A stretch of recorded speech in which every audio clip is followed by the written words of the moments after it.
sore, salam olahraga, selamat berjumpa kembali di channel Gilang Parlay 18, channel yang membahas seputaran prediksi sepak bola. Dan jangan lupa dukung terus channel ini dengan menekan tombol like, subscribe, dan komen. Dan jangan lupa juga tekan tombol loncengnya agar teman-teman tidak ketinggalan informasi prediksi sepak bola untuk setiap harinya tentunya dari channel ini. Oke teman-teman pencinta sepak bola dan pencinta mix parlay atau single bet yang dimanapun kalian berada, berjumpa kembali di prediksi bola untuk malam ini atau dini hari di tanggal 18 sampai dengan 19 Juli.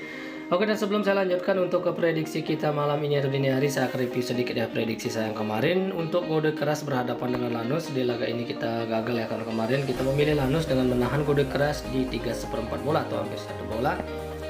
Sedangkan untuk Union de Santa Fe berhadapan dengan Huracan, di laga ini kita draw ya, karena kemarin kita mau ngambil Union de Santa Fe di handicap 0-0 atau bermain di leg-legan. Sedangkan untuk Benfield berhadapan dengan San Lorenzo, di laga ini kita gagal ya, karena kemarin kita memilih Benfield di handicap 0,5 atau di setengah bola. Sementara untuk Cruzeiro berhadapan dengan Floris Santino ya, di laga ini kita masuk di satu laga karena kita kemarin memilih bermain over di 2 bola. Sedangkan untuk Nautico berhadapan dengan Chapecoense CSC, di laga ini kita gagal lagi karena kemarin kita mengambil Nautico di handicap 0,0 atau bermain leg-legan ya. Oke teman-teman, untuk prediksi kita kemarin kelihatannya cukup hancur ya, kita gagal di 3 laga dan di 1 laga kita draw ya, dan di 1 laga kita masuk di 1 laga saja. Dan untuk lebih jelasnya silahkan dicek di play score kalian masing-masing ya. Oke teman-teman, tetap semangat ya, semoga prediksi kita malam ini atau dini hari bisa lebih baik lagi ya.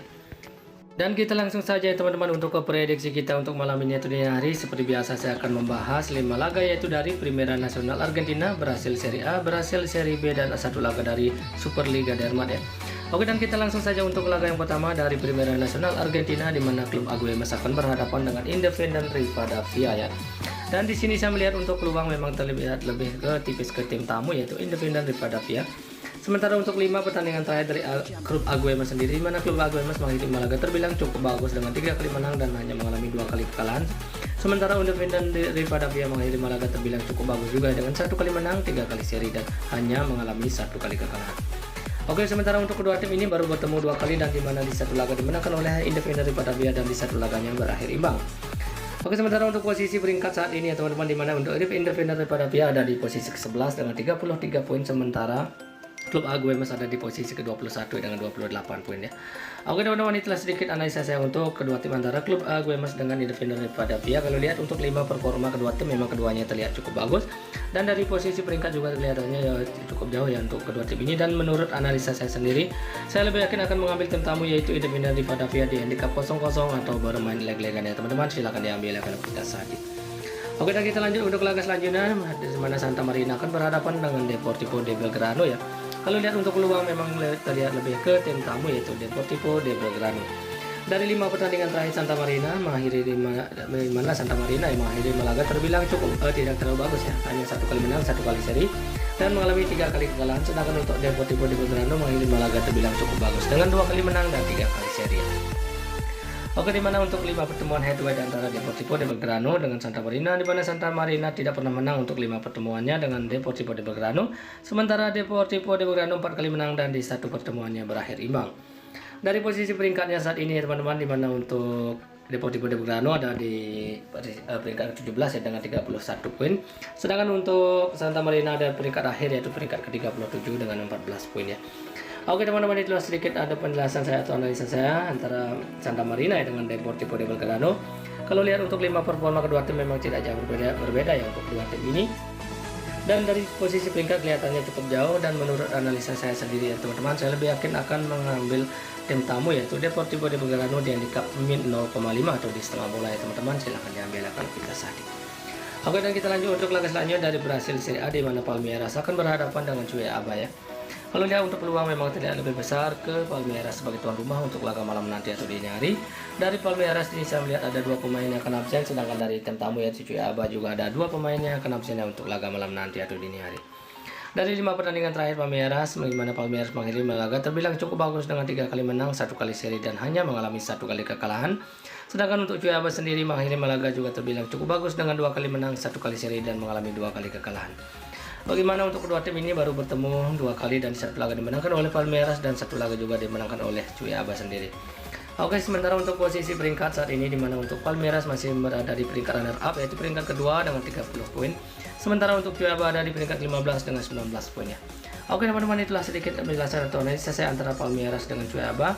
Kalau lihat untuk 5 performa kedua tim, memang kelihatan keduanya sedang cukup bagus ya. Dan menurut analisa saya sendiri ya teman-teman, saya lebih yakin akan memilih tuan rumah yaitu Palmeiras di handicap min 1 bola ya teman-teman. Silahkan diambil ya kalau kita sehati. Oke, dan kita lanjut untuk laga selanjutnya dari Brasil Serie B, di mana Sport Recife akan berhadapan dengan Villanova ya. Dan di sini saya lihat untuk Sport Recife tidak ada pemain yang akan absen ya, full tim. Sementara dari Villanova di sini saya melihat ada 3 pemain yang akan absen ya untuk laga malam nanti atau dini hari. Dan untuk 5 pertandingan terakhir dari Sport Recife, di mana Sport Recife mengakhiri laga terbilang cukup bagus juga dengan 1 kali menang, 3 kali seri dan hanya mengalami 1 kali kekalahan. Sedangkan Villanova sendiri mengakhiri laga terbilang tidak terlalu bagus, hanya 2 kali seri dan mengalami 3 kali kekalahan ya. Oke, dan untuk 5 pertemuan head to head antara Sport Recife dengan Villanova, di mana Sport Recife 3 kali menang, sementara Villanova tidak pernah menang untuk 5 pertemuannya dan di 2 pertemuannya berakhir imbang. Oke, dan untuk posisi peringkat saat ini untuk Sport Recife ada di posisi kelima ya dengan 26 poin, sedangkan untuk Villanova ada di posisi ke-20 dengan 13 poinnya. Oke teman-teman, itulah sedikit yang bisa saya jelaskan antara Sport Recife dengan Villanova. Kalau lihat untuk 5 performa kedua tim, memang keduanya ini memang Villanova tidak terlalu bagus untuk 5 performa kedua tim antara dari Sport Recife ya. Dan menurut analisa saya sendiri teman-teman, saya lebih yakin akan ketuan rumah yaitu Sport Recife di handicap min 0,5 atau di setengah bola ya teman-teman. Silahkan diambil ya kalau kita sehati. Oke, kita lanjut untuk laga yang terakhir dari Superliga Denmark, di mana Odense akan berhadapan dengan Nordsjælland ya. Dan di sini saya lihat untuk peluang memang terlihat lebih tipis ke Odense sebagai tuan rumah untuk pertandingan malam nanti atau dini hari. Dari 5 pertandingan terakhir Odense mengakhiri laga terbilang sangat buruk yaitu dengan mengalami 5 kali kekalahan. Sedangkan Nordsjælland mengakhiri laga terbilang tidak terlalu bagus juga, hanya meraih 1 kali kemenangan, 1 kali seri dan mengalami 3 kali kekalahan. Oke, untuk 5 pertemuan head to head antara Odense dengan Nordsjælland, di mana Odense 2 kali menang, Nordsjælland 1 kali menang dan di 2 pertemuannya berakhir imbang. Oke, untuk posisi peringkatnya saat ini, di mana untuk Nordsjælland ada di posisi ke-8 ya dan belum mengantongi poin, sementara Odense ada di posisi ke-9 dengan belum juga mengantongi poin ya. Oke teman-teman, itulah sedikit analisa atau penjelasan saya untuk kedua tim antara Odense dengan Nordsjælland. Kalau lihat untuk 5 performa kedua tim, memang di mana keduanya terbilang tidak terlalu bagus, apalagi untuk Odense terbilang cukup buruk. Dan menurut analisa saya sendiri ya teman-teman, saya lebih yakin akan mengambil tuan rumah yaitu Odense di handicap min 0,5 atau di setengah bola ya teman-teman. Silahkan diambil kalau kita sehati. Oke teman-teman, sebelum saya mengakhiri prediksi bola untuk malam ini atau dini hari, saya akan mereview kembali ya bet untuk malam ini. Oke, untuk klub AGWMS yang berhadapan dengan Independer Rivadavia, saya mengambil Independer Rivadavia di handicap 0-0 atau bermain leg-legan. Sedangkan untuk Santa Marina yang berhadapan dengan Deportivo de Belgrano, saya mengambil tim tamu yaitu Deportivo de Belgrano di handicap min 0,5 atau di setengah bola. Sedangkan untuk Palmeiras berhadapan dengan Cuiabá, saya mengambil Palmeiras di handicap min 1 bola. Sedangkan untuk Sport Recife yang berhadapan dengan Villanova, saya mengambil Sport Recife di handicap min 0,5 bola atau di setengah bola. Sementara untuk Odense ya berhadapan dengan Nordsjælland ya, saya mengambil Odense di handicap min 0,5 atau di setengah bola juga. Oke teman-teman, untuk tambahan mix parlay saya akan tambahkan nanti di akhir video. Mungkin cukup sekian dari saya untuk prediksi bola malam ini atau dini hari. Jika teman-teman masih yakin dengan prediksi saya, silahkan diambil, dan jika masih merasa ragu silahkan diabaikan ya. Di sini saya hanya berbagi prediksi dan tetaplah utamakan prediksi teman-teman sendiri ya. Oke teman-teman, selamat sore dan salam olahraga.